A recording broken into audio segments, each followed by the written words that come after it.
है उसने एलओसी के ऊपर, लाइन ऑफ कंट्रोल पर जंग छेड़ दी है। इसको लेकर के भूचाल आ गया हर जगह कि न जाने क्या हो जाएगा, इंडिया भारत और बॉम्ब करते करते आके आएंगे, ये आपको तबाह करेंगे, ये करना ये चाहते। इसको देखकर पाकिस्तान की ही नाक से पानी निकल रहा है और कई अन्य स्थानों से भी पानी निकल रहा है। इसमें कोई शक नहीं, आपने बिल्कुल 100% सही फरमाया कि ये पाकिस्तान स्पेसिफिक। और ये जो सूरत हाल है ये इस वजह से और भी ज्यादा गंभीर हो जाती है क्योंकि राउंड 1 थे, ये खुद मोदी ने कहा है कि ये एक छोटा सा इम्तिहान, वर्ड्स वो कह रहा है कि हम और लड़ेंगे। सारी चीजें एक चीज बता रही है कि ये वार दोबारा स्टार्ट हो, और अगर इस बार ये वार दोबारा स्टार्ट हो जाती है तो भैया ये मेरी बात याद रखना, ट्रंप नहीं, अगर ट्रंप का बाप भी आएगा ना तो सीज फायर फिर कोई नहीं करवा सकता, और पाकिस्तान को ये गलत फहमी हो गई। साथियों, बहुत बड़ी ब्रेकिंग न्यूज सामने निकल के आ रही है कि भारत के द्वारा एलओसी पूंछ के ऊपर पाकिस्तान के एयर स्ट्राइक कर दी गई है, और बताया जा रहा है पाकिस्तान के चेक पोस्ट के ऊपर आग भी लगा दी जा चुकी है भारतीय सेना के द्वारा। तो क्या ऑपरेशन सिंदूर जो है वो फिर से एक बार चालू हो चुका है, और ये जो हिलाली साहब का इंट्रो में आपने देखा हो कैसे उन्होंने कहा था, मोदी ने कहा था ये तो फर्स्ट राउंड है, अभी तो सेकेंड राउंड होना बाकी है पूरी तरीके से। तो पाकिस्तान जो है वो पूरा कांप उठा है, पाकिस्तान की पैंटें गीली हो गई हैं पूरी तरीके से देखा जाए तो।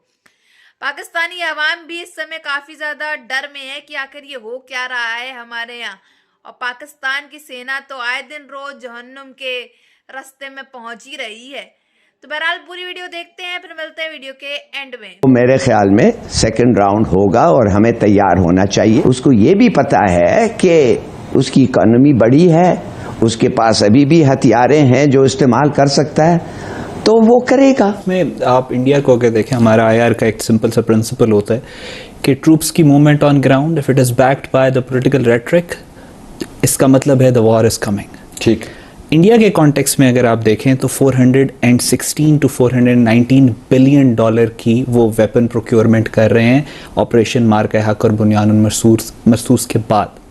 2 बजे जब हम सब अपने घरों में सो रहे थे उस समय इंडिया ने सबमरीन से यानी कि पनडुब्बी से फायर की जाने वाली एक बैलिस्टिक मिसाइल टेस्ट की। इसका नाम K4, 3500 किलोमीटर इसकी रेंज। दोस्तों एक नई जंग छिड़ने को है, खित्ता एक दफा फिर हॉट होने जा रहा है। पूंछ सेक्टर पर भारतीय फौज की जानिब से एक बहुत बड़ी स्ट्राइक की गई है। तमाम तफसीलात पूंछ सेक्टर से, राजौरी सेक्टर से, और जो पाक अफगान बॉर्डर है वहां पर सिचुएशन इस वक्त बनी हुई है। ये सारी चीजें एक चीज बता रही है कि ये वार दोबारा स्टार्ट हो, और अगर इस बार ये वार दोबारा स्टार्ट हो जाती है तो भैया ये मेरी बात याद रखना, ट्रंप नहीं, अगर ट्रंप का बाप भी आएगा ना तो सीज फायर फिर कोई नहीं करवा सकता। पाकिस्तान गुज़िश्ता 7 माह से हाई अलर्ट पर है। ये सवाल भी अहमियत का हामिल है कि वफाकी दारुल हुकूमत में अचानक इतनी हलचल क्यों मची है। मेरे ख्याल से कहीं ना कहीं भारत की सरकार भी यही सोच रही है कि यार जल्दबाजी हो गई हमसे, सही मारा नहीं, इन लोगों मारा लेकिन ये इनकी जो है चमड़ी सही से उतारी नहीं हम। ये चीजें जो आप सिर्फ ये ना देखिए कि ये वहां पर भारतीय निजात लोग थे जिन्होंने ये काम किया, आप ये देखिए इसकी जड़ें कहां पे बैठी हैं, वो भारत के अंदर मौजूद हैं, जो मुसलमानों के साथ बर्ताव है, जिस किस्म का पेशाब, जिस किस्म की मुश्किलात वहां पे उन्होंने मुसलमानों के लिए खड़ी की है। एक छोटा सा पेपर था जो पूरा इम्तिहान होने वाला है, और अपने लोगों को कह रहा था कि खुश रहो, तुम देखोगे इम्तिहान के बाद क्या हो रहा है। इन अदर राउंड 1 थे, ये खुद मोदी ने कहा है कि ये एक छोटा सा इम्तिहान, वर्ड्स वो कह रहा है कि हम और लड़ेंगे। के बाद उसने कहा अगला हमारा जो स्टार्ट होगा ऑपरेशन वो नेवी की तरफ से होगा।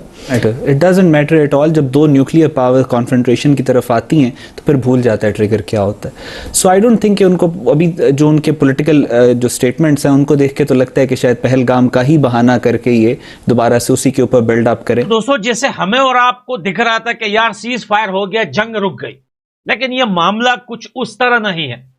जंग, वार, इंडिया वर्सेस पाकिस्तान का एक बार फिर जो है वो गर्म होने की तरफ बढ़ रहा है हुई थी, क्योंकि वहां पर जो है फैसिलिटीज पे जो है हमला हुआ पाकिस्तान के, और जो है न्यूक्लियर वेपन जो है उनका गैस लीक हुआ, उसी वजह से सीज फायर करना पड़ा, मजबूरी थी।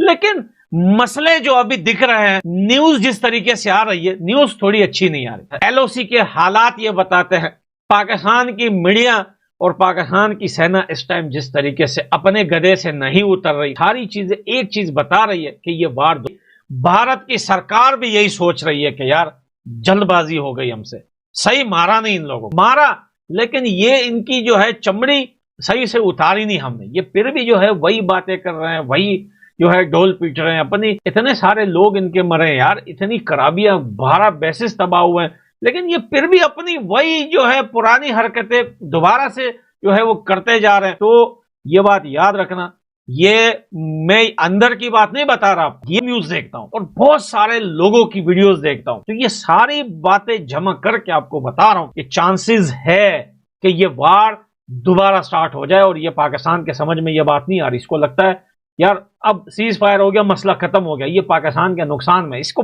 ये पागल है साला भिखारी का बच्चा, इसको अपने फायदे और नुकसान का पता ही नहीं। इतना नुकसान कर दिया इंडिया ने, ये 20 साल पीछे चला गया, ये अब भी जो है वो गुलाटियां मार रहा है सूखी जमीन पे जिधर पानी तक इसको नहीं मिल रहा। Has to be a K series, K4 या K5 में से दोनों में से होगा।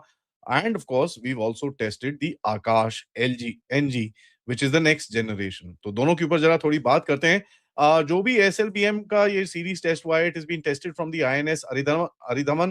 It is a S4 SSBN आपका जो सबमरीन है, जिसके अंदर रेंज अभी तक जो पब्लिक में है, which is about 3,500 किलोमीटर की रेंज पे इसको टेस्ट करा गया है, which is the second जो ये प्लेटफॉर्म है, दिस इज इंडिया सेकंड, पता होनी चाहिए कि this is a extremely clear deterrent to China. ठीक है कि भैया तुम ये जो इधर उधर रोज के जो तुम्हारे टंटे होते हैं ना कि every day you want to come around and से कभी अरुणाचल, कभी दिस, कभी दैट, एंड इसके ऊपर अमेरिकन रिपोर्ट्स भी यही कहती हैं, because they want to add the fuel to the fire. ये एक बड़ा क्लियर डेटरेंस बोलता है। ठीक है, this is, please understand, this is the next, this is absolute layer deterrence. वैसे भी बे ऑफ बंगाल के अंदर एक कैट एंड माउस गेम पर कोई बात करेगा भी नहीं, but there are tactics that you can use कि इनके जो रिसीवर सिस्टम्स हैं इनको पूरी तरह से कंफ्यूज किया जाए, and this has been done before as well. तो ये लोग आते जरूर हैं, बट इसके साथ जो हमारी काउंटर गेम्स चलती हैं वो भी चलती हैं। Now you know the share fact कि आप इसको ऑन ऑफ कर रहे हो would have caused a huge amount of frustration. है इसके बारे में काफी वेस्टर्न कंट्रीज के अंदर भी लिखा गया है कि भैया India is playing a very hard game in the Bay of Bengal, जहां पर ये बार बार चीजें कर रहे हो आप। Now this is a China facing game. इसके अंदर 1500 किलोमीटर के नो टाइम में इसमें फायरिंग की गई। फायरिंग भी किसके द्वारा की गई? जो हमारी SSBN है, जो पूरी SSBN जो 6 बनने वाली हैं उसमें से 3 बन चुकी हैं, 2 तो इंडक्ट हो चुकी हैं, यानी अरिहंत और अरिघात, और अरिदमन जो है वो इंडक्शन ट्रायल्स में है। तो इसमें से जो दूसरी है, यानी कि जैसा कि आपने देखा कि बहुत बड़ी खबरें सामने निकल के आ रही हैं कि भारतीय सेना के द्वारा एक और एयर स्ट्राइक जो है वो आधी रात में पाकिस्तान के ऊपर करी गई है। LOC के बॉर्डर पर की गई और पूंछ के इलाके में पाकिस्तान के ये हमला, एयर स्ट्राइक जो है वो भारत के द्वारा किया गया है। और इतना ही नहीं, पाकिस्तानी चेक पोस्ट को इसमें टारगेट किया गया। तब बताया जा रहा है एयर स्ट्राइक के दौरान जो है पाकिस्तान में कई इलाकों में आग भी लग गई है और ये खतरा अब पाकिस्तानियों के सर पे मंडरा रहा है। क्या एक बार फिर से भारत और पाकिस्तान के बीच में जंग छिड़ गई है? अब की बार तो इनको बचाने के लिए ना ही इनके ट्रम्प आएंगे, क्योंकि ट्रम्प भी जो है वो पाकिस्तान से मुंह मोड़ के बैठा हुआ है, ना ही भारत इस बार सीज फायर करेगा। भारत जो है इस बार अमेरिका की बातों में आकर के सीज फायर तो करने से रहा, भारत ने अपनी मर्जी से सीज फायर किया था, लेकिन अब की बार सीज फायर की कोई आशंका नहीं है, क्योंकि भारत जो है वो फुल ताक में है, फुल टारगेट बना के बैठा है पाकिस्तान को कि अब पाकिस्तान को छोड़ना नहीं है अब की बार, क्योंकि पाकिस्तानी जो है वो कभी सुधरने नहीं वाले। एक कुत्ते की पूंछ जो है वो सीधी नहीं होती है, तो यही सेम डायलॉग जो है वो पाकिस्तान के ऊपर बैठता है। इसीलिए भारत जो है उसने लग रहा है ऑपरेशन सिंदूर 2 जो है वो फिर से जारी कर दिया है। धीमे धीमे करके सारे आतंकवादियों को एक एक करके ठिकाने लगा रहा था भारत, और अचानक ये एयर स्ट्राइक करना पाकिस्तान के ऊपर, ये तो पाकिस्तान के ऊपर बहुत बड़ा जो है खतरा मंडरा रहा है। और इतना ही नहीं, अब तो पाकिस्तान के साथ जो है कोई भी नहीं है। पाकिस्तान में आप देख रहे होगे पिछले दिनों से कैसे BLA वाले, TTP वाले तो हमले कर ही रहे थे, धमाके कर ही रहे थे, और अब भारत ने जो एयर स्ट्राइक कर दी है उसके बाद से पाकिस्तान तो बहुत ज्यादा डर में होगा कि कौन से बिल में जाकर के हम घुसे, कौन से बिल में जाकर के अपना मुंह छुपाएं कि हमारी जान बच जाए। चारों तरफ से घिर गया है इस समय पाकिस्तान और हालात काफी ज्यादा खराब होते चले जा रहे हैं।